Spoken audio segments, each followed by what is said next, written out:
How's it going, everyone? Welcome back to the channel. Hope you're having a nice day. Very special show today where we're doing a mailbag question and answer Q&A. I had you guys send in some 2025 draft questions with the cycle really heating up with the combine and all that stuff. And joining me, he did a mock draft with me last cycle. I think that was really fun. That I'll link somewhere. Is Will Morris of the Swish Theory, one of my friends and good scouts who I trust. So Will, how's it going? Thanks for coming on.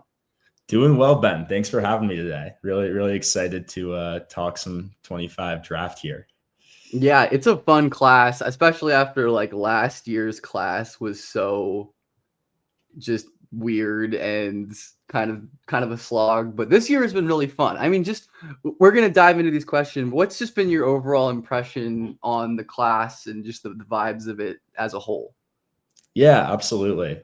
So I'll admit, I think for a lot of the year, I've kind of just like fallen behind as far as the evaluation stuff goes. So it's kind of been fun to log back on, and It's always obviously it's fun, like when you're starting late and you just got a bunch yeah, of you can just binge a bunch of stuff. exactly. Definitely starting late here. I think I kind of was watching early in the season. I It's easy was that mid-season lull, it's yeah, like the mid-season lull for sure. I was kind of just watching March Madness as a fan. And I think it's cool to kind of log back on without like having following most of the like trends throughout the year as far as like people being really high on this guy, people being really high on that guy. I think I'm kind of just going in with like a very fresh set of eyes, which has its pros and cons, oh, yeah, it's of totally course. valuable, But and, I always enjoy talking to you because I think we have in the past, we usually have some differences in philosophy and just evaluations, but yeah, it's good to just, get a fresh pair of eyes and just, like, double check and go over everything, but don't wanna keep this, intro too long. Let's get into the questions that you guys sent on Twitter and Blue Sky and YouTube. We got a bunch of awesome questions, and we're obviously not going to have time for all of them. But we're going to go through as many as we can before hitting like an hour or anything crazy long. But let's get started with our first question from at Finessa_Hudgens. I think this was a YouTube comment, maybe.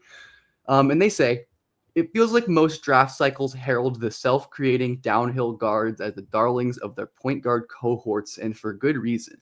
What do heavy ball screen usage guards in this draft, and they list Yakuchonis, Traore, Demon, Clayton Jr., Sears, etc., have to do to win minutes going forward? Who are some success stories for projected non-rim pressure players in the league they should be watching closely? And then they had an addendum about Clayton. But anyways, good question. Will, I'll let you start here. What were your thoughts on the non-rim pressuring guards?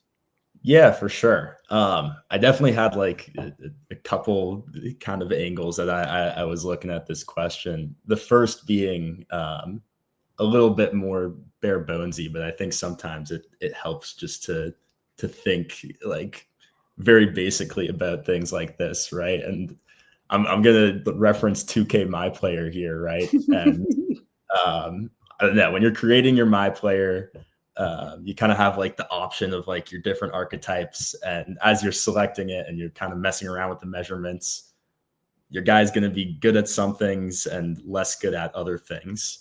And I think in like the most basic lens, like if you're kind of like turning down that rim pressure slider as a guard, you kind of just have to be providing value in other ways, whether as a creator or not a creator, right? I think look at someone like Cason Wallace, who's providing a lot of that value on the defensive end, and also kind of as this like off-ball shooter type. So I don't think it necessarily has to be for like the non like heavy rim pressure guards. They have to be creating in some other way to compensate. I think we're kind of in this spot in the league right now where a lot of the like guys that are initiating half court offense are these larger players. So these guys have to be able to kind of do things without the ball in their hands as well. So that was kind of one side I looked at it. I think on the other hand, if you are just looking like purely from a creation perspective, I think Looking at like paint touches versus rim attempts is something that's really important too. I think like as a 6'1", 6'2" guard, even if you are like really, really good at getting to the rim in college, chances are a lot of those shots just aren't going to be there in the NBA, and you're going to just have to learn how to win in that like kind of 3 to 10 foot area. I think, look at guys like Emmanuel Quickly, who was never like a high rim pressure guy, but was always still actually quite good at getting downhill and getting to that runner. And he's kind of carved out a little role in the league. Tyrese Halliburton is someone that shot like 58% from like that 3 to 10 foot range this year. So he's been really good in this area, despite not being like an overwhelming athlete that's always just like blowing by his man. That being said, there's still got to be some level of getting to the rim, just as like an athleticism threshold. But I think being able to win sort of in that in-between area is also super key.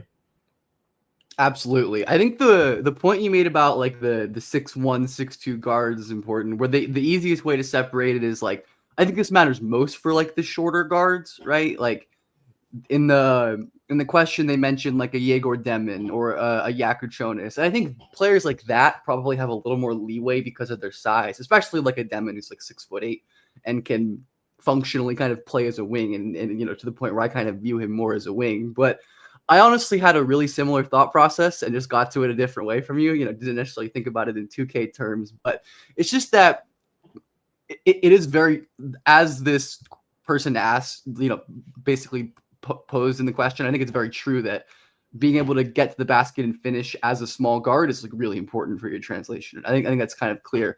But if they don't do that, they really do have to just like be outstanding in some other way, right? Like you mentioned Cason Wallace with the defense is absolutely a great one, or like Buddy Hield is one that pops up, or even like a Jared McCain from last year, right? Who is like such a dynamic shot maker that ended up overriding. And if we look at a very simple Bartorvik query right here, that is just, sub 6'4" with a low free throw rate and low rim attempts. Like, first of all, you can just like count on one hand the amount of impact starters that come out of this, right? Like Reed, TBD, Buddy, obviously, Jamal, I believe in Rob, like Davion was probably overdrafted, Buffkin, TBD, So it's a lot of these guys that end up either just like being rotational players or have something else really special about them. Even like a TJ, like a TJ McConnell who went undrafted, or a Gary Payton II, just have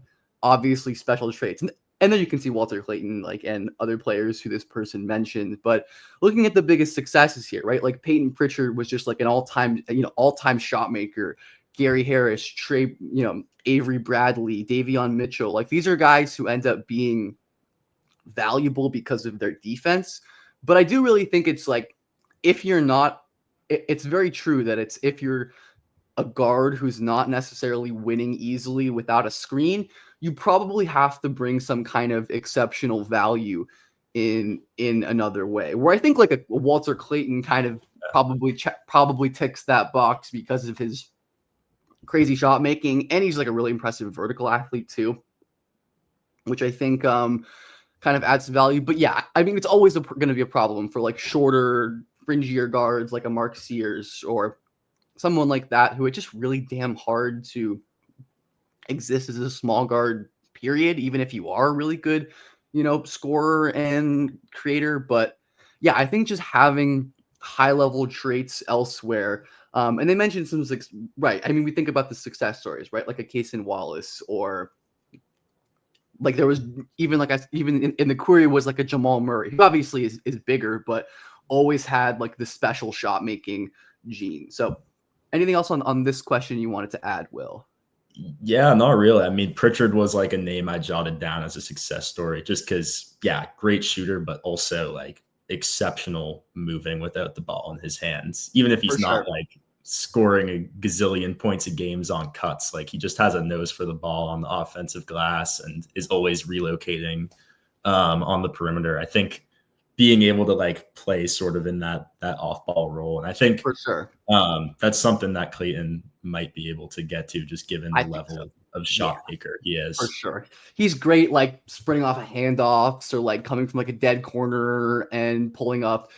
So he's someone who I definitely have, a good amount of faith in being a real like on ball player. But yeah, I mean, I think just generally like taking a more holistic approach, right? It's not like I will be out on this player if they're a small guard and can't get to the rim. I mean, it's less likely that I'll be in on them, but if they're outstanding in other ways, like I think a player like Walter Clayton is just a good example of this because he has clearly outstanding traits alongside pretty significant weaknesses that, or even like a LeBaron Philon who struggles as a finisher. He gets to the rim a lot, but like the free throw rate is a problem. And I think your point about the prevalence of big initiators is an important one where like maybe 10, even 15 years ago, outside of like LeBron or whoever, if you're a small guard, you kind of need to have the ball. Like you're the player who's asked to have the ball, which means there's just less value in guys who are good at other things, whether that's defense or off ball shooting or secondary creation. But I think it's a cool kind of perk of the way the league has gone, right? With the sizing up and the versatility of kind of everyone doing everything. Like you have more like guard rim protectors, and we see like Alex Caruso guarding Jokic or whoever. And obviously that's like a crazy kind of one-off situation. But yeah, I think there's lots of ways that these, guys in college who are ball screen heavy players, where it's like that's not what they're going to do in the NBA, right? Like a Pritchard, for example, right? Like obviously run some pick and rolls with Boston, but that's not he's not their primary ball handler like he was at Oregon, right? But still, and then quickly, those all these examples we're talking about. Yeah. Cool. Let's move on to our next question from at jimbo.bsky.social from Blue Sky. And we got quite a few questions with the same kind of topic. So if you asked a question like this, we're just kind of going to talk about it here. But they said, does the increasing physicality being allowed every year, especially in the playoffs, change what type of defenders you're valuing? Would you give a bump to slower-footed but strong players like Queen or Knipple? And like I said, we got quite a few questions about the level of physicality they're allowing lately, especially in the playoffs, and how that impacts draft scouting and draft philosophy. And I definitely think it matters. Like strength and physicality are always important. Like I think that's kind of always like an underrated star indicator is just functional strength and power. But I do think strength in combination with speed is still really important. Like I think of a defense like the Thunder, where obviously they're crazy strong and physical, but players like Cason Wallace and Caruso and J-Dub, like beyond their strength and physicality, it's like having the speed and the range to cover space, cover passing lanes, to stunt and recover. So I think while physicality is the trait that like is most obvious just because of the way the game is played, which I think is, it's been a really entertaining postseason. I think, most people, unless you're like opposing fans, are probably a fan of the way that the games are being called. But it also is really important to have the speed and the range to pair with that physicality because, especially, you see teams like Indiana use a ton of off-ball movement that can really hurt these like, some slower defenders. But what do you think about this, Will? Any specific prospects that this applies to, or just any broad kind of thoughts, takeaways on the whole physicality standpoint? Yeah, for sure. I mean, I've always kind of been a proponent of this idea that strength is kind of like an underrated athleticism trait. Like my first year doing scouting, I was a huge fan of Xavier Tillman for this reason. Hell yeah. And he's definitely Me too. not like, it's not like he's really, I mean, he's kind of like in every now and again on the Celtics and whatnot. But I think generally like this point about strength still applies, and specifically functional strength, which I think is like kind of in conjunction with what you were talking about as like strength and physicality paired with speed and ranginess. A player that kind of jumped into my mind with this question was Tari Eason. Definitely. I think like based on just like physical mass, he's not the bulkiest of players, but functionally he's plays like he's the strongest guy on the court at all times. Right. Just because he's also so long, so like unbelievably aggressive, just like is diving after every loose ball, is, sure, he fouls a lot too or whatever, but I think that physicality is part of the game. Even if, he's not like necessarily built like he's Xavier Tillman or Al Horford. Like, he's listed at 216. He's honestly underweight for a power forward, but he plays way heavier than he is, just because functionally that strength is so much more than just like the physical mass of him. I think Caruso, you saw it in Game 7. This is a 6'5", like kind of scrawny looking guard, and he's going toe to toe with the strongest player in the NBA. So I think a lot of it is kind of like functional strength and physicality, rather than just like giving a bump to a prospect because they look kind of bulkier. I will say Khan was mentioned in this, and I do think he's someone that does have pretty good functional strength by my eye. I agree. Yep. I enjoy his ability to like position himself well on defense. And even though he is limited by not being super long, I think the functional strength is definitely there with him, and I think he uses it to his advantage. Sort of in a like, I mean, Desmond Bane has never been a great defender in the NBA, but he's also just like a very strong dude, holds up a lot better than he could on that end because he is very strong, very physical. So yeah, I think Khan is like a good noteworthy guy here, but I will say I'm definitely not looking to just like give someone a bump because they're like bulkier. I think a lot of it is kind of that like aggressiveness and that grit as well. Yeah. For me, a lot of it is just like the way, like you can be a small, skinny player and love contact and love kind of fighting guys in a complimentary way. Like Tari's a great example of this. I think Ron Hollins was a great example of this last year, and we saw that all season of him punching above his weight class. Certainly not to this level of physicality, but I tweeted about this today. I was watching some Will Riley, who's a guy who's like 6'8", rail thin, 180 pounds, like loves to lower his shoulder on drives, wall up when he's guarding the ball. And that to me, when I'm looking at prospects who I think can develop, or like, I don't know how much muscle and strength a guy like Will Riley can realistically add with his frame, but I think it's someone who, however much he does add, he's going to get the most out of it. And I also think a lot of this just like ebbs and flows by mirroring the top of the league, right? It's like when over the last couple of years, four of the best players in the league, Jokic, Giannis, Luka, and Embiid when he's healthy are just these monster strength creation guys in their own forms, right? It makes sense that the league is going to kind of mirror their strengths, and teams are going to kind of go away from them.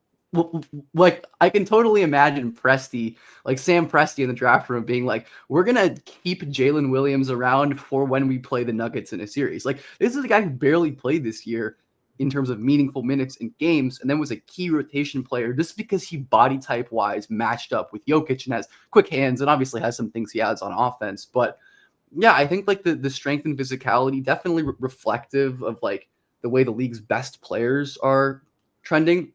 But it's also a speed thing, right? Like being able to be fast and aggressive and not just like a brick wall. I mean, you can clearly see a guy like Aaron Gordon, who was injured in Game 7 and didn't lose any of his strength or physicality, but couldn't pair it with the movement. And then you have to hide him off of the ball. You can't scram switch like you really want to.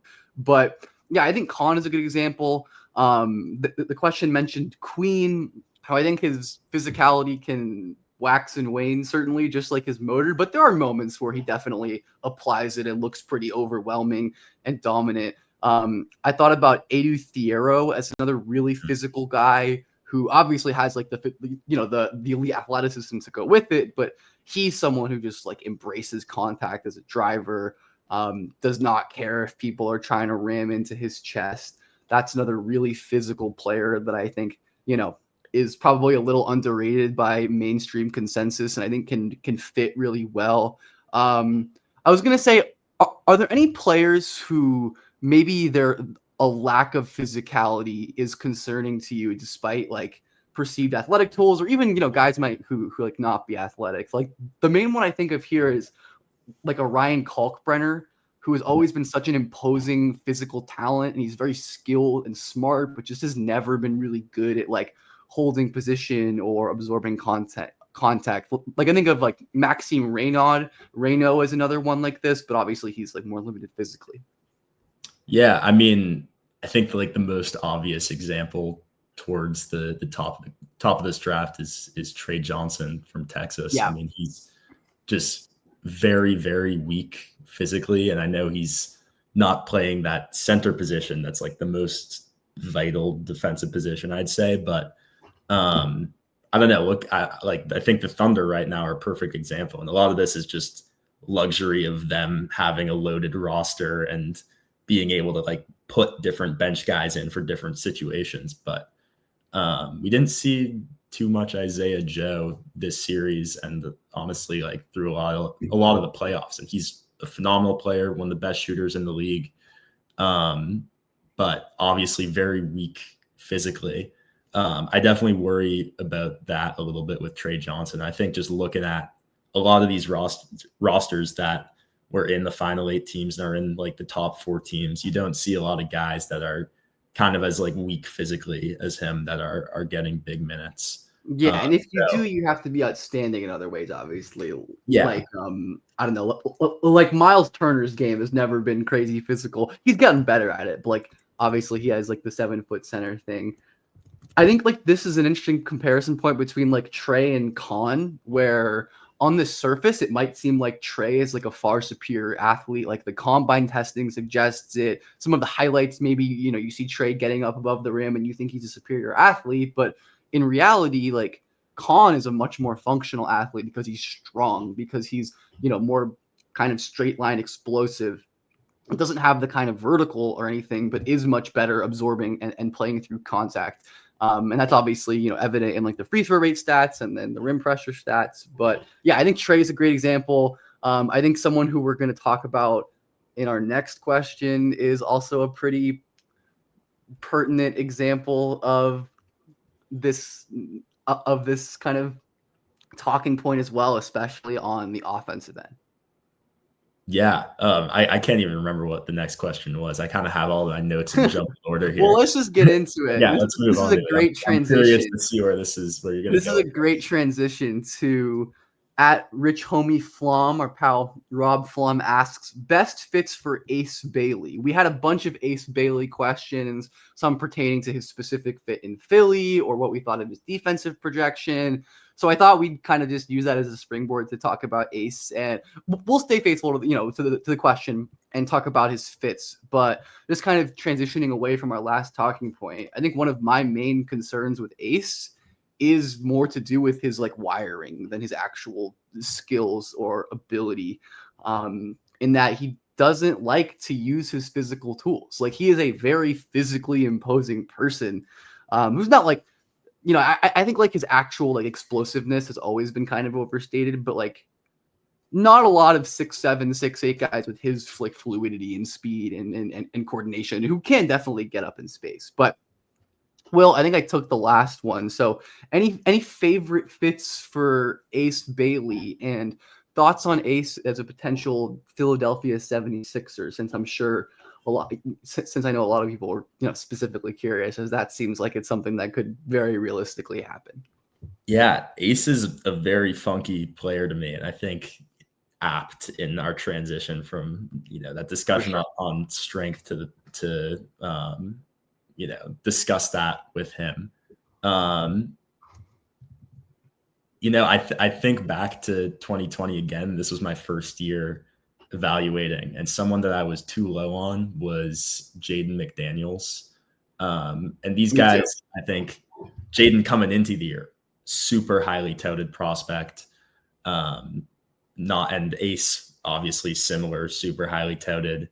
Ace was able to kind of maintain that. Jaden fell towards the back half of the first round. He was in the 20s, if I'm remembering correctly. Yeah, I think like late 20s. I mean, or was it? Yeah, it was like mid-late 20s. I think so. Yeah. And that's around where I had him on my board, like kind of in that like borderline first round thing. And I think something that I just generally underrated with him was his defensive tools.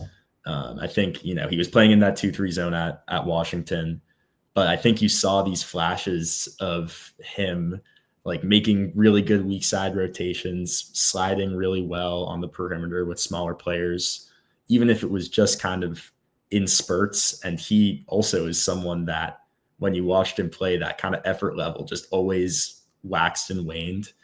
And I think obviously you don't want to like make those kinds of one-to-one comparisons, but I definitely see some similarities with Ace, and just generally, you don't want to be like super, super rough on these 18, 19-year-old kids who have unbelievable physical tools. And even with that, I think when you look at Ace's numbers, he did have a 4.1% block rate. He did have a 1.7% steal rate, which, isn't awful. So yeah, I mean, I think there are definitely tools to work with on the defensive end. I'm not saying he's going to like reach the heights that Jaden has, but I think it can be like an encouraging data point as like, look, it is possible for these guys that might not be wired to yet be great defenders to kind of build upon the flashes they've shown. I think Ace is also a phenomenal defensive rebounder. Like I think you see his physicality definitely come out in those ways. So I think, there's obviously been tons and tons of discourse about his play on the offensive end, which we can get into, but I definitely want to start this idea of like Ace can like definitely be a plus defender in the NBA. I think that is very much in the range of outcomes for him. I for sure agree with that. I think the Jaden approximate is honestly really interesting. The similarities to me beyond that defensive and like their perception as high school, just like the context for both of them was so rough. Like you mentioned that, beyond like the BS Hopkins 2-3 zone at Washington, like their offense was horrible. And especially in the games and the moments where like Harper was either sick or not playing, like Rutgers just had nothing outside of Ace and Harper. So I think that kind of role is really important, especially when evaluating these young players. It's natural for players who are relied upon at this age to be like primary scoring options to not give as much effort on defense or for their decision making to struggle. And I think that's definitely something that I do value, but not as much as maybe I did in the past. I think Ace is a really excellent defensive prospect. I think his physicality issues definitely show more to me on offense than on defense, where he's like a really nice weak side rim protector. I think my favorite thing about Ace on defense is his screen navigation. Like some of the flashes of like bend and fluidity for a 6'7" guy, 6'8" guy is really crazy. Like I've said this before, but I think his athleticism is better suited for defense than offense, because like he doesn't have the quick twitch explosion and power to like burst through holes and create separation, but he does have like the fluidity and the range and the size obviously to counter that on offense, where like obviously Ace isn't a perfect defender, like he'll space out off the ball, but just thinking about fits, I think Ace is a very versatile defensive piece. Like I think offensively, which we can transition into, there are some teams where I'd be pretty worried about his development on that end, and some I'd really like. Whereas defensively, I think he can be good kind of wherever he goes. I don't know if he's as toolsy as like a Jaden McDaniels was, but there's certainly similarities, right? In terms of just like not just their college stat profiles and their size, but also the way that they like the perception of them evolved right throughout. And I wonder if we're going to see like a same kind of so with Jaden, it came in his college season, right? Like you said, he was a super highly touted high school recruit, got KD comparisons, and then just obviously wasn't that in college. Where Ace like still maintained most of the hype throughout college, where I feel like there's going to be a moment, maybe either his rookie year or his second year, where people kind of recalibrate what their expectations of Ace is going forward, but not necessarily in like a bad way. Like I don't think anyone saying that if you think Ace, is going to be something similar to Jaden McDaniels, to me, that's a very positive endorsement, right? Like, I don't know if you're frozen or I can't hear you. Yeah. Can you? I missed the last part of what you said there. Just saying that Ace, I think if anyone was kind of saying that they think Ace is going to be similar to Jaden, that's probably a good thing. Yeah, absolutely. And I will say, I mean, talking about like the Philadelphia fit specifically, when I was Yeah, we looking should at talk about that a little bit. what like what is the ideal context for this player, I think going to a spot where there's like multiple other sources of offense. Because I know he had that quote where it's like, oh, I practice these shots, like these are I love taking tough shots, like this is in my wheel.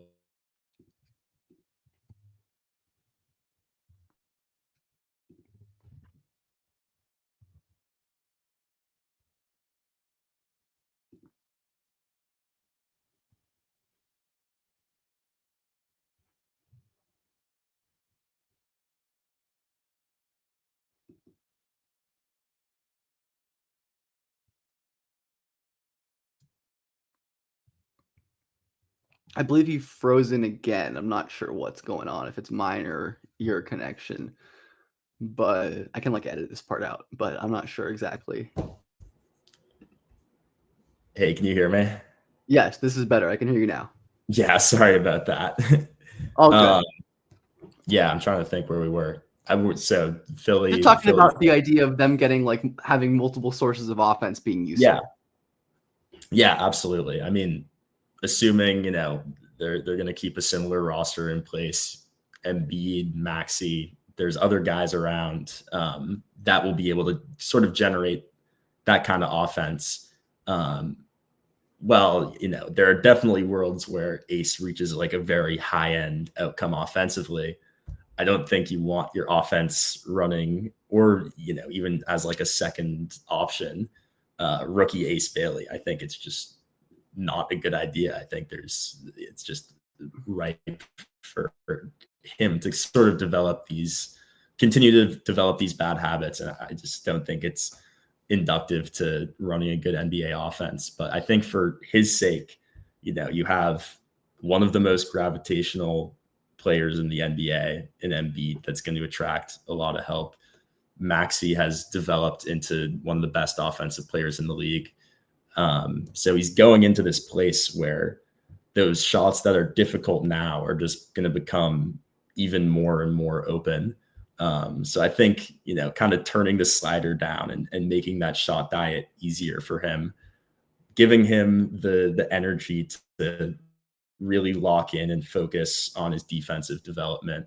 And then who knows, maybe when Embiid is getting older or is banged up down the line, he can develop into that like really big offensive piece. But I think for now, sort of like guiding him along the way in that development is a lot better than throwing him into one of these like Washington Wizards types situations where there just isn't any sort of creation on the offensive end, and he would almost certainly be overexerted in whatever role he's playing. So yeah, I mean, we'll see if he ends up going number 3, if that's the way Philly wants to go. But I think for his sake, this is like a really, really great fit.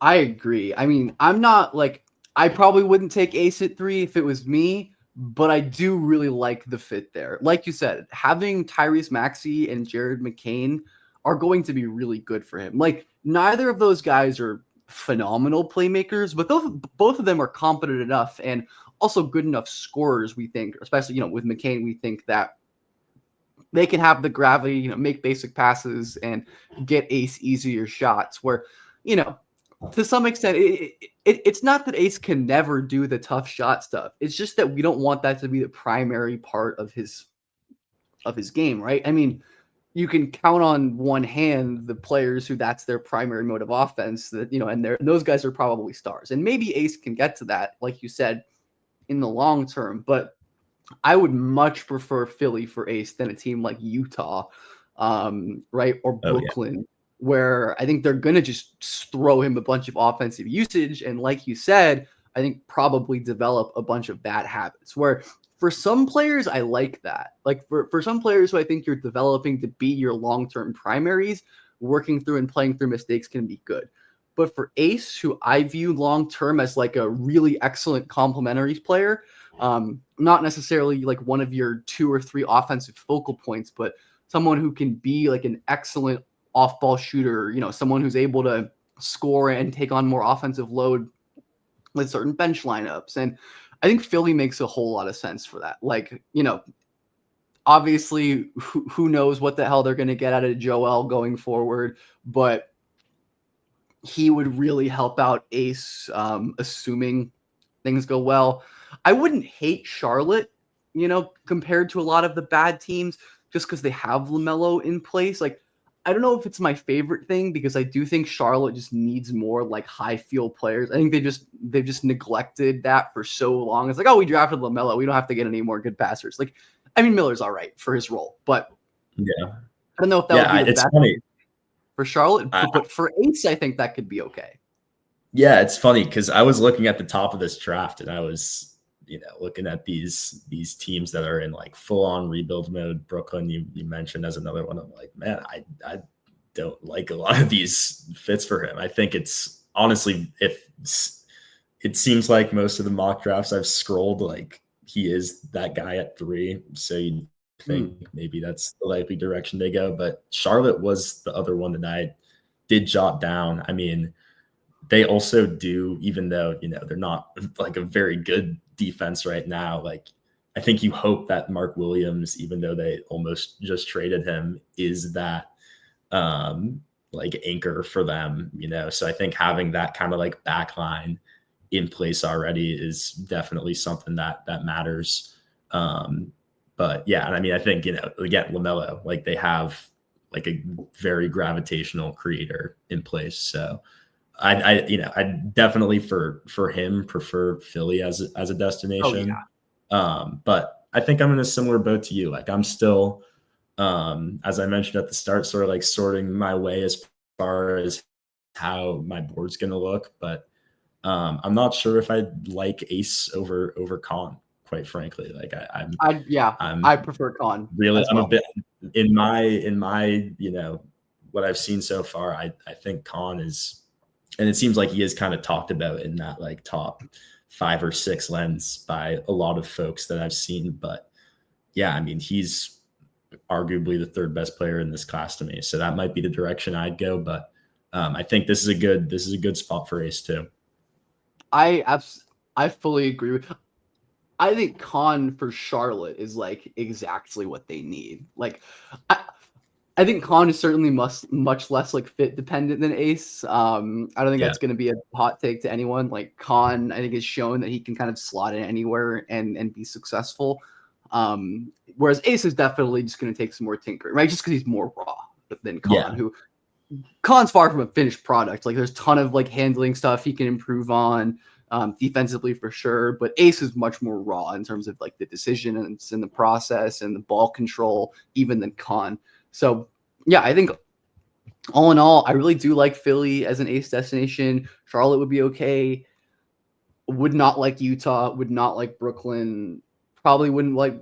I guess Washington's better because like with Sar, you could probably do some really fun stuff on defense and Bilal, and at least you have like some promising secondary guys like Bub and Keyshawn. And I think Bilal kind of fits into that category as well. But I think you're just kind of continuing to like not have a 1A guy in Washington, which obviously they're probably not, they got the lottery did what the lottery did. But yeah. Should we move on to the next one here? Let's do it. We're going completely opposite of talking about the top of the draft. From at Grizzlies Film, my guy Adam says, pick 1 to 2 prospects each who will go undrafted but star in the G League and get 2-way/main roster spots by midseason. So we're totally going away from the top of the draft, going to the absolute bottom of the draft. I figured we'd just go back and forth with our 1 or 2 guys. But the first guy who I think of for someone who's probably going to go, the first guy that came to my mind at least was Otega Owe, who's a guard at Kentucky. He's not on the rookie scale consensus top 60. So he's not appearing in mocks or mainstream boards at the moment, but he's someone who I think if you buy what he did as a shooter this year and the improvements he made on offense, you could pretty easily convince yourself is an NBA player. Because Owe, like 6'4", 6'5", incredible on-ball defender, and just a really explosive downhill player. Like, drew a lot of fouls this year and is pretty hard to stay in front of in a straight line. Like, not a particularly dynamic handler or creative like player with the ball, but once Owe gets downhill, like, he is a handful to stop. And his volume slightly increased this year, and over the last couple of years, like, over his last 2 seasons, he's at around 36% on like 130, 40 total attempts, which is far from a representative sample. And the shooting is definitely far from a guarantee, but he improved significantly as a free throw shooter this year, and improved significantly in terms of his long 2 volume, assist to turnover improved, which might be fake Mark Pope bump, because everyone improved their assist turnover ratio on that team. But yeah, Owe is someone who I have seen almost no buzz for, but and it's not someone who I'm like insanely high on, but Owe is someone who I'd clearly taken like the mid-second round as a nice 3-and-D guard bet, because I think the defense and to some extent the slashing are both very bankable. So I don't know if you have any thoughts on Owe, or you've watched him, or. Yeah, I actually wrote about Owe a year, and I mean, Oh, yeah, wow. like I did not a even year know and that. 8 That's great. months ago, Didn't maybe. even plan this. Yeah, and I'm glad that you brought him up. He's definitely a like very interesting kind of like guy that's on the fringes, and I think it's for that exact reason you mentioned. Like, with all of these like kind of fringy guys, you're looking for skills that are gonna like keep them on the court. Like, a guy I even had jotted down was from that Kentucky team too, and Kobe Bria. Kobe Bryant, yep. Just as like an Well. amazing shooter. But yeah, I think with Owe, it's that physicality. Like, he is a human bowling ball. He is so Speaking physical. of the physicality point the rim. before as well, like, Yeah, exactly. He definitely fits that bill. Played at Oklahoma last year and then transferred to Kentucky. But yeah, I mean, he's someone that I'm a fan of. I think he has that like when you say his name, it's like, okay, this is what he like. That physicality is like a genuine for sure. Potential NBA trait. We can talk about Brea briefly too. I mean, I think he's been someone that's been kind of on the fringes for a few years now, and he's someone who's interesting because I think his weaknesses like have kind of been the same for his entire time in college. Like, he's not anyone that's like very physical. He's a bit like slow-footed and lanky on defense. Like, I think compared to like other great shooters, like your Sam Hausers or something, where it's these like very like kind of big brawny guys. Like, I think Hauser was always like a pretty good on-ball defender because he could hang physically. I don't know if I necessarily see that with Brea. At the same time, it's at 730 attempts and 43% from 3, 49% last year, 43.5% this year. Absolutely absurd shit. I mean, he is an unbelievable shooter. And I think with him too, and I think this like 6'7" guys don't necessarily take as much off the dribble stuff as you saw from Brea this year. Like, he is someone that is comfortable getting to that pull up as well. Just like a world-class sniper at 6'7". And yeah, there are definitely some weaknesses there, but I think, as I was saying earlier, like, my philosophy with a lot of these fringy guys is like, what's that trait that's going to get you on the floor? And Brea is someone who, right. Absolutely. I think for the top guys, it's like, important to kind of nitpick or think about ways that they could be game planned against, or for your star bets. But for deep in the draft, right, it's like, show me what you can't do, right? It's like, what can this player do for me? Yeah. And I'm glad you brought up Brea. I think the last video on this channel was a video talking about Kobe Brea among some other players. Like, he is a truly special shooter. I'm usually not very in on these like kind of limited awesome shooters, but Brea I think is good enough. Like, Hauser is, you mentioned Hauser. He is the only one really to match Brea's like height and efficiency and volume, like over like like a multiple NBA years sample of threes. Like I have Yeah. zero question about whether or not Brea is going to be an elite shooter in the NBA if he can be good enough at other stuff. And like that's definitely a big if. Like offensively, teams are going to run him off the line and force him to prove that they can do something else. I think he's a pretty good passer, but not like he doesn't get to pass often. That's not his role, but he's got some decent processing, and I think he can pass with both hands, and he's okay on that end. And like defensively, I have serious worries, but as someone who you're seeing, yeah, either in like the 50s on a lot of mock drafts or not even there, someone who I can just very easily imagine fitting into an NBA rotation, right? Like players with shooting at his level, just definitely someone who I think is worth betting on, and who's probably going to get underdrafted. I have him in like my early 30s, I think, and that's definitely high by consensus. I'm definitely on the same page there with him. I just think the shooting versatility, historical efficiency, height combination, it's just it's worth something. It really is. Yeah, like you see big dudes that can have like good shooting numbers. Brea is one where it's like very, very good. Like even for amongst those guys, like he is, up there. Absolutely. For my other guy who is not at the moment projected to get drafted is Vlad Golden of Michigan. Just a really impressive, overlooked player, in my opinion, from an NBA perspective. And he is older. He's like going to be 24 as a rookie, right? Which obviously a lot of these late guys, that's one of the kind of built-in caveats, right? It's like their ceiling is probably closer just because of their age. But Golden's been an excellent player for a long time. Like even before he transferred to Michigan, he's been a good player for Florida Atlantic for quite some time. A monster of a human being, measured 7 feet without shoes with a 9'3" standing reach and a 7'5" wingspan at 253 pounds with 11.5-inch hands, which was by far the highest at the combine.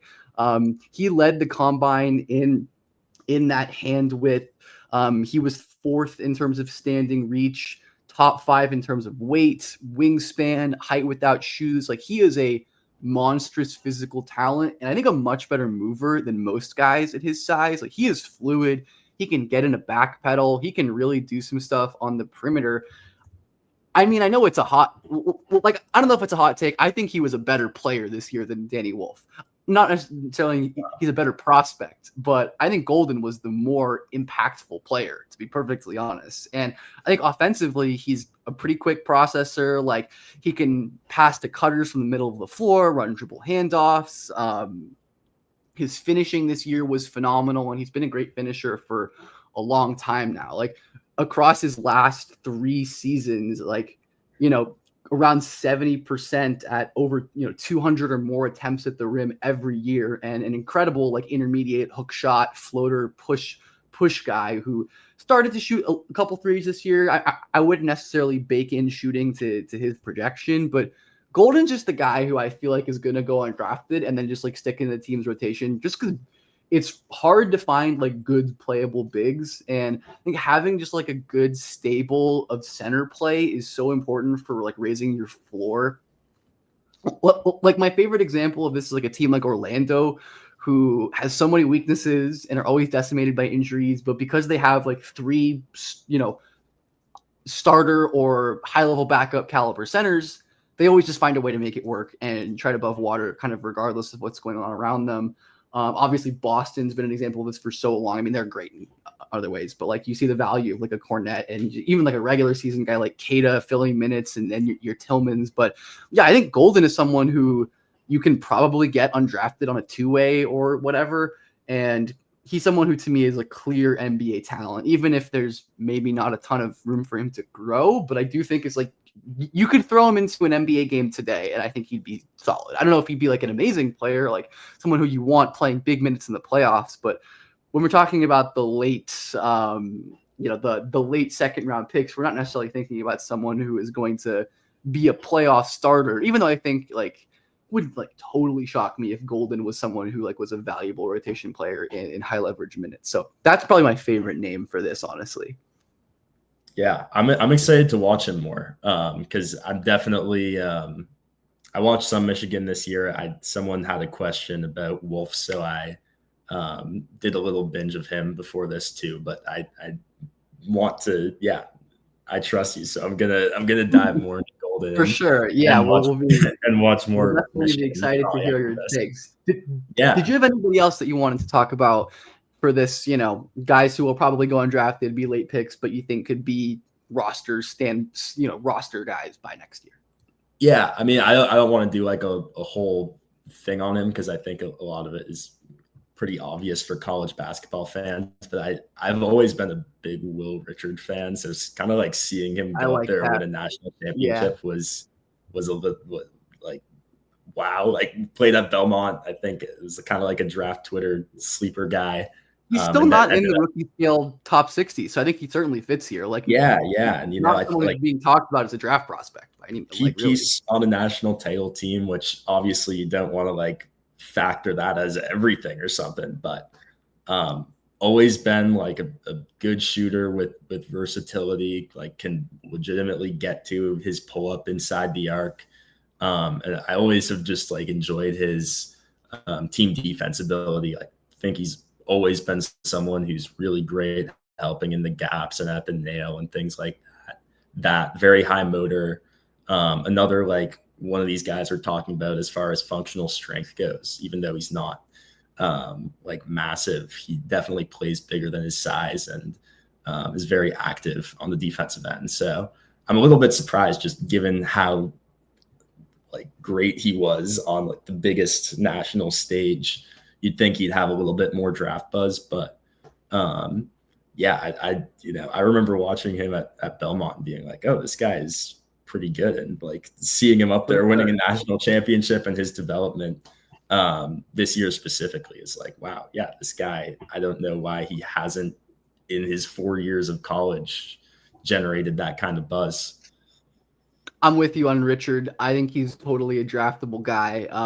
Combination of shooting, motor, some ball skills, like could definitely see him getting on the floor. And then one last guy I really quickly wanted to mention is Nevada wing Kobe Sanders, who's like a smooth 6'7", 6'8" pull-up shot maker who processes the floor really well and is like a fluid mover at the point of attack, who definitely struggles as an athlete. And my one fun note on him is I was charting the differences between players' assisted turnover rate and finishing at the rim in the half court versus just overall. And Sanders is the only player in this draft who is a more effective finisher and better assisted turnover ratio when you take out transition and only factor in the half court, which is so weird. I'm like, probably just variance or some noise. That's strange. Like that's not what you expect of basically any player, right? Is to get better in the half court. But anyways, that's just another one.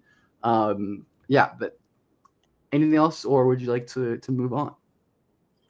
Yeah, we can move on. I'll definitely check Sanders out too. I think I saw like an Instagram reel of him earlier today, so it's funny to bring him up. He's a hooper. He's fun at all for sure. I think I'm just going to pick one more because we already are getting close to an hour and have only gotten through like fewer than half of these. But I'm going to go with and again, I'll do more of these with more guests. So please keep sending in questions. I appreciate everyone who sent questions a ton.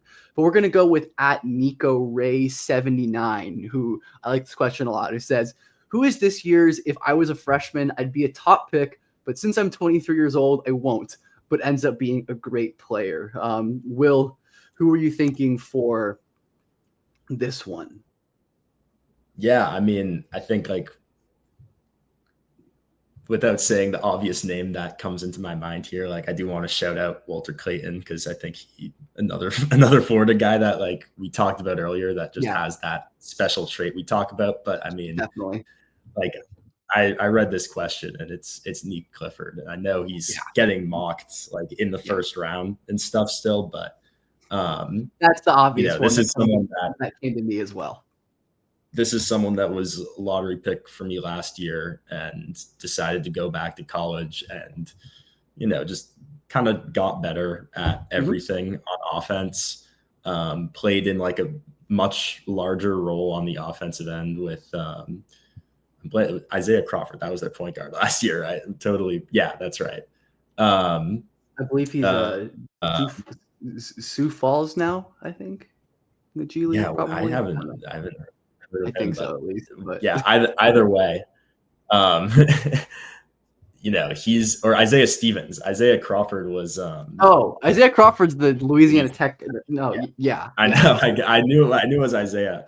Um, yeah, sorry for the mix up there, but no, with Stevens gone, I think he kind of stepped into that larger role really, really well. And yeah, kind of was able to like maintain his efficiency even with significantly higher usage. You saw him, being able to create more. He's just like a very strong physical presence driving to the rim.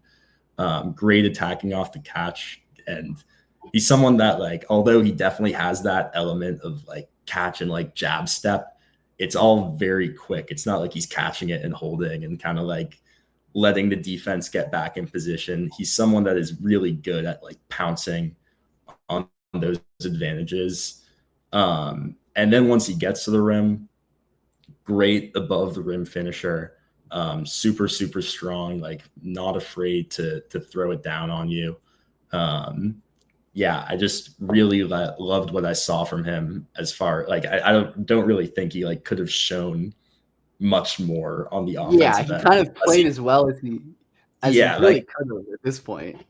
I don't know exactly what like more we can see from him. Just Like looking at his again, this like was stat profile evolution too, you can see like improved the usage jump is huge, right? Under 21% to almost 28%, and his efficiency basically identical. That's awesome. Assist to turnover basically identical. Improved his free throw rate, improved his 3-point shooting volume, efficiency and volume from far too. Like truly absurd levels of improvement across the board. I think that's an important thing I've talked about on this channel before is that I value for future role players, guys who played in higher usage roles, because I think that helps you build a lot of the skills that are necessary to be a role player at the NBA level, right? Like Neek's not going to be running ISOs and pick and rolls and face ups and post ups all the time at the NBA level, probably, but he is going to be attacking yeah, closeouts, coming off of like zoom actions and attacking second side, and maybe occasionally running a pick and roll or two. And I think that stuff, like amazing athlete, like he's one of the best, most explosive athletes in the class to me. Just like crazy, explosive, bursty, can dunk on people, super fluid as well. Like great at detaching his hips and his torso to guard the ball. And I think his defense wasn't as sharp this year, but that's so common for these like older wings. It's the same for another guy who I'm going to mention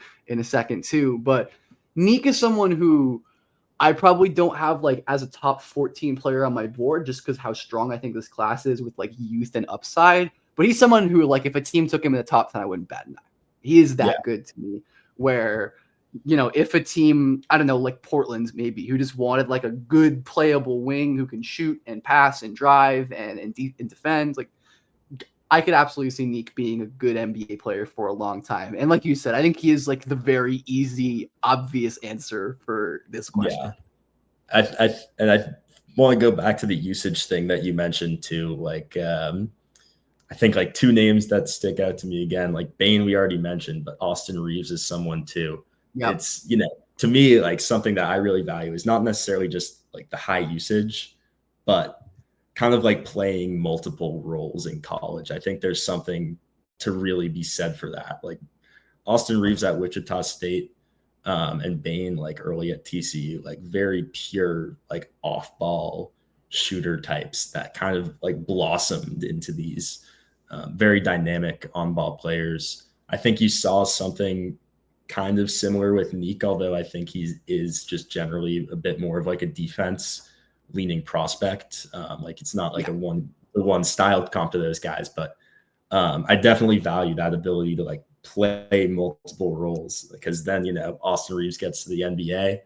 He's playing off LeBron. He's playing off all these stars. He's playing off AD or whoever. And like over the years, we've just seen that Oklahoma Austin Reeves kind of come out in these last few years as well. So I think, yeah, being in like multiple situations, learning how to adapt is like Like we super talked important about, for college exactly. I years. talked about like Dorian Finney-Smith, like Robert Covington, even like a Torrey Craig, like these guys who were PJ Tucker, who were like high usage on ball wings in college, and then did something completely different in the NBA. But I think it's an interesting point about Reeves, right? It's like even if they're going to scale down in the league, maybe like at the tail end there's some upside. Where I think with Neek, like. Yeah. Which is why I view him as a guy who could go top 10 reasonably, is that I think there's a chance he ends up being like a more usage heavy on ball player than maybe I or people expect. But Neek is the really obvious one. I think that, you know, both of us, without discussing this beforehand, just like immediately thought of because of how good he is. I alluded to Jameer Watkins out of Florida State, who is going to be 24 around draft night and has seen drop-offs in his defensive production and efficiency as his college career has gone on. But I think that's a direct function of him being a primary creator on a piss-poor Florida State team. Just another one of these guys who like is a real, 6'6", long, athletic, aggressive defensive playmaker, and I think really improved as a live dribble passer and a live dribble advantage creator as their career went on. And someone who I could see very easily scaling back into a much lower usage role at the next level and just kind of, being a good, effective role player, despite not really having any buzz. And, if Jameer Watkins was doing what he was doing at 19, he'd be a top 15 pick. Yeah, no, I completely agree with Jameer. Like, I think he was kind of another like hot name that was rising up boards last year, and then and then just went back. Ended up going back. I still need to dive into FSU and kind of see how his game like evolved this year. If the FSU games are ugly, but Jameer is great, but that team was not fun to watch. Yeah, no, I mean, he was definitely a guy I liked a lot last year before he decided to turn around and go back. I think I always preferred Neek just on account of me buying the shot more with him, which is definitely an important. Neek was definitely, I think, a bit of a level above, but like Watkins is still Watkins. I still think has a pretty strong role player projection. I agree. Yeah. He's got a little bit of that human bowling ball in him as well. So yeah, I'm definitely a fan of him. He's a crazy athlete too. Like just a guy who has, worked on maximizing his tools. Like I think it was against Duke. He had a play where he like split a pick and roll and like dunked from the second block. And I'm like, oh, this is new. But that's what happens when you throw these players who project as complementary players into on-ball roles at the college level. And for me, it's like, if you're just a role player in college and you're not like a freshman or someone super young, like a Carter Bryant, it's understandable that an 18-year-old, 19-year-old is a role player. But if you're an older player who's just a role player, I don't think that generally projects well.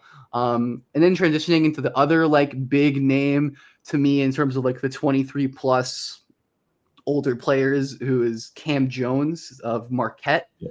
Who was been one of the best players in college basketball, got another guy who improved a bunch as his career went on, and just comical, like assist to turnover driving numbers, like unbelievable with the ball in his hands. And he's like a funky player in that he's not a crazy athlete, and he's not an above the rim finisher despite being insanely efficient, where he wins with like craft and footwork and timing, and he'll like shield the ball really well. But he is someone who I can imagine pretty much playing any role in the backcourt, where if you need him to run a bench unit offensively and be the primary guy, I think he can totally do that. If you need him to be a third guard on a really good team, I think he can totally do that. Like just guys with his level of feel and skill and some size in the backcourt, I think can be really valuable. Even though Jones had a down shooting year and the free throw stuff's always been weird, I think I trust him enough as a shooter, especially when his shot diet gets easier at the next level, because it will, right? That's the thing with all of these players that we're talking about, Neek and Jameer and whoever, right? And Jones, that their shot diet's going to get easier at the next level, which obviously isn't the case for a lot of prospects, especially younger ones. But for the older role player projected guys, it totally is. But Jones is someone who I viewed as like a fringe top 20 guy all cycle. And feel the same way, despite the fact that mainstream does not view him as a first round lock by any means. Yeah. I like Cam Jones a lot. I mean, I can again recall freshman year, like this is a guy whose role has evolved a ton over his time at Marquette. His freshman year, like I thought the pitch with Cam Jones was like 6'4", 6'5", and was like very, very good movement shooter, but isn't really doing that much inside the arc. And now it's like he had 250 rim attempts this season. And absolutely crazy. Like the supposed question mark in his stat profile is he shot 31% from three. I mean, the shooting numbers have historically been good, so I'm with you. I think right. I think when you look at the career shooting numbers, where he shot 31% from three this year, but if you look at his shooting numbers across his entire career, he's at 36.6% on over 850 attempts. Like that's a big and stable enough sample to me where I am perfectly, comfortable projecting him as a positive shooter. And like, I don't think he's an elite shooting prospect, but certainly very good. Yeah. And I mean, again, to bring up like Austin Reeves here. Austin Reeves that year at Oklahoma, where his usage just went like through the roof, shot like 30.5% from three. Like, right. There was questions around Austin Reeves's jumper coming into the league. I have very little worries about Cam Jones's shooting ability. More of my concerns are definitely in that like athleticism sphere. Yeah. The only real statistical red flag is the free throw rate, which has been 16 or lower every single season. That's the real concern. Yeah, I don't even know if he has like a dunk in his college career either. Probably not. But I will say I have always look this up really quickly, but he had none this year. I know that. Yeah, probably very few if he has any. But I do think that like he has his moments on the defensive end. Like I think he's capable of making some pretty impressive rotations. But definitely like a someone that rate guy his whole career. He has 3 career dunks. Looking that up. Okay, all right, that's more than I thought. But strange profile, right? Like 3 career dunks, career free throw rate sub 15, but an elite finisher on high volume, contested, self-created, unassisted twos, which is something where like, despite some obvious like potential translation concerns, I think I'm willing to bet on to some extent that being able to translate just because he is so spectacular at what he is good at. Yeah. And I mean, again, like if you told me his freshman year that Cam Jones was going to be at Marquette for 4 years and have 250 rim attempts as a senior, I would. 250 rim attempts is just a crazy number for a guard. Like that is nuts. Yeah. Like this is a guy that again fits that bill. He's played multiple roles in college. He's learned how to play without the ball in his hands. He's learned how to thrive in that higher usage role. And I think, that just bodes really well for his projection going forward. Quick little question for you. There are, since 2008 Bartorvik database, there have been 3 drafted 6'5" or shorter players with above 240 rim attempts. Any idea who one or 3 of those guys might be? I'm gonna guess Elfrid Payton for one of them. Elfrid Payton is one of them. I mean, that's just like a total draft sicko answer, being able to pull that right away. Yeah. Payton is one of them. Yep. And then how many are there? 2 more. 2 more. One was a lottery pick and one was a second round pick that if you get, I will give you $50. You're just not going to get. Yeah, I mean, did Riller hit 250? Riller did not hit 250. Okay. Which is crazy because I would have thought he did. Yeah, I would have thought he was up there. I'm sure he's up. I'm sure he's close. I'm sure he's up there, but just probably. Yeah, he might. He was definitely around 200. Yeah, who else was getting to the rim a lot? Lottery pick too. So, and it's 2008.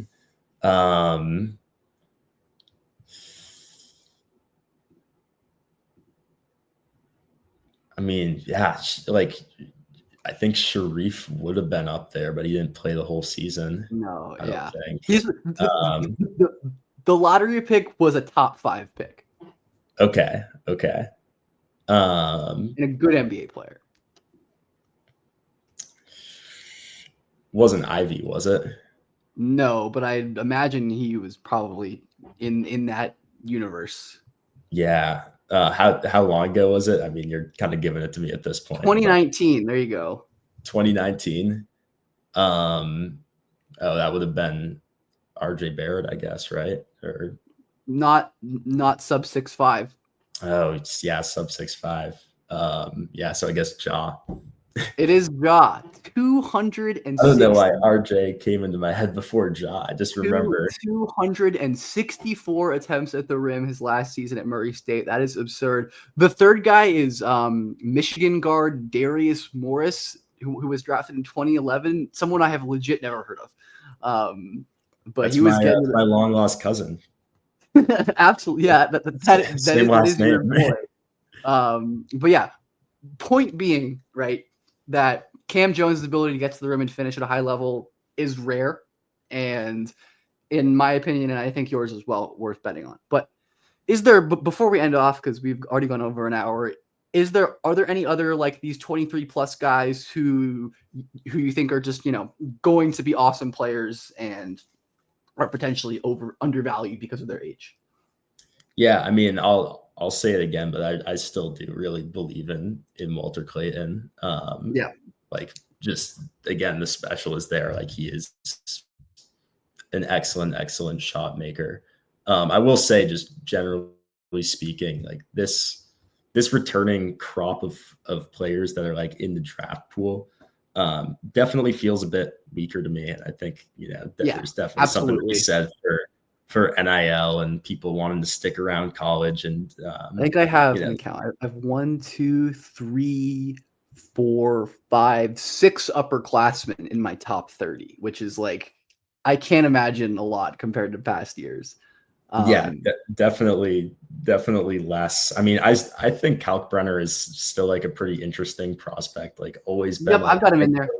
Hyper efficient at the rim. Like, I think there's something to be said for just like drafting good players, and he's just been for sure. really good for 5 years. So yeah, Kalk is someone who, like, I alluded to the physicality concerns earlier, but is just going to be a good player and can be a valuable big man for a lot of teams. But yeah, the only upperclassmen that I have in my top 30 are Clifford, Rasheer Fleming, Walter Clayton, Cam Jones, Ryan Kalkbrenner, and Jai Broom. So yeah, just 6 guys. Rasheer's And I think too. Rasheer is definitely interesting too, even though I think he's maybe a bit younger. I think he's going to be 21 on draft day, so he doesn't really fit this despite being an upperclassman, obviously. But I agree. He's interesting. He's definitely an interesting one. I mean, he was one of the. It is a weaker returning class. It definitely is. But yeah, I think Kalk is one. Kalk and Walter Clayton are just like 2 guys that, like, don't overthink them. Like, they're just for sure very good basketball players. Guys who I think you draft them in the mid-late first, you're going to be happy. Yeah. Awesome. So thank you so much to Will for all the time, and thank you to everyone who sent the great questions.